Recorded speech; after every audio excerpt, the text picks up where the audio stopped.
छगन भुजबळ यांच्या निधनाची fake news पसरवणाऱ्या यूट्यूब चॅनलवर गुन्हा दाखल। नाशिकमध्ये एका बनावट यूट्यूब चॅनलने राज्याचे अन्न व नागरी पुरवठा मंत्री छगन भुजबळ यांच्या निधनाची खोटी बातमी पसरवल्याप्रकरणी सायबर गुन्हा दाखल झाला आहे।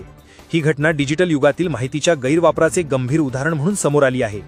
हेल्पलाईन किसान या नावाच्या या चॅनलने TV9 चॅनलचा लोगो चोरून भुजबळ यांच्या हृदयविकाराच्या झटक्याने निधन झाल्याची खोटी बातमी व्हायरल केली होती, जी सोशल मीडियावर प्रचंड प्रमाणात पसरली। तपासात उघड झालेले धक्कादायक तथ्य।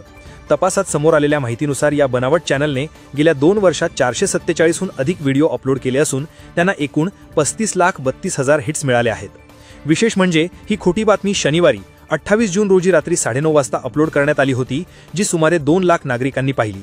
या बातमीमुळे समाजात अफवा पसरून जनक्षोभ उसळण्याची शक्यता होती, तसेच शहराच्या शांततेचा भंग होण्याची भीती व्यक्त करण्यात आली।